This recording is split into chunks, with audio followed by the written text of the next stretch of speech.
मेरा नाम नवीन है। मैं कुछ साल पहले जॉब करने बेंगलोर आया था। मेरी मकान मालकिन बहुत अच्छी औरत है। हम सब की ज़िंदगी बहुत अच्छी कट रही थी। मेरी मकान मालकिन की उम्र 42 साल है और वो उस उम्र में भी कमाल लग रही है। उसकी 20 साल की बेटी है। उनके पति की 1 साल पहले ही मृत्यु हो गई। तब से मैं उनके और करीब आ गया। एक दिन वो अपनी सीढ़ियों से गिर गई। उन्हें काफ़ी चोटें आई। मुझे जब टाइम मिलता मैं उनकी देखभाल करने चला जाता। कोरोना काल शुरू हो गया था और उनके किराएदार वहाँ से जाने लगे। उनकी मुसीबतें बढ़ने लगी। कोई उनकी मदद करने को तैयार नहीं था। उस वक्त एक मैं ही सहारा था उनका।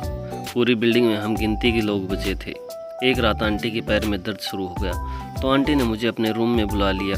अब रात के वक्त मैं उन्हें कहाँ लेके जाता।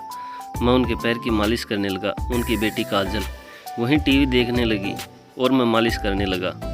आंटी ने साड़ी पहन रखी थी। उसने साड़ी ऊपर सरका ली। मैं तेल की मालिश करने लगा। मेरी मालिश से कुछ आराम मिला तो उसने आंखें मीच ली। फिर काजल अपने रूम में पढ़ने चली गई। मैं मालिश करता गया। अचानक मेरी नज़र आंटी की चिड़िया पर पड़ी। उसने साड़ी के नीचे कुछ नहीं पहना था। पहले तो मैं मालिश के बहाने से उसे छूने लगा। जब आंटी ने कुछ नहीं कहा तो मैंने आंटी की चिड़िया में उंगली डाल दी। अब तो आंटी को भी मज़ा आने लगा था और मैंने धीरे से अपने पप्पू को उसकी चिड़िया में डाल दिया। उस रात मैंने आंटी को खूब पेला और आंटी खुश हो गई। अब तो आंटी शाम होते ही मुझे खुद बुला लेती और हम पूरे मज़े करते।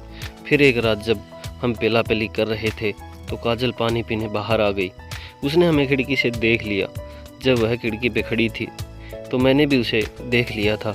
वो अपने कमरे में गई और अपनी चिड़िया को मसलने लगी। अब तो उसका भी मन करने लगा।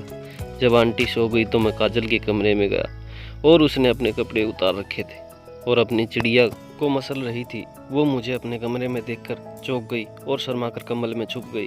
मैं उसके पास गया और प्यार से बात करने लगा। पहले तो उसने मना कर दिया। फिर मैंने उसकी चिड़िया को सहलाने लगा तो वो तैयार हो गई, लेकिन वो बहुत डरी हुई थी। मैंने भी अपने पप्पू को उसकी चिड़िया में डाल दिया और उसकी चीख निकल गई और उस रात मैंने दोनों को दबा के पेला।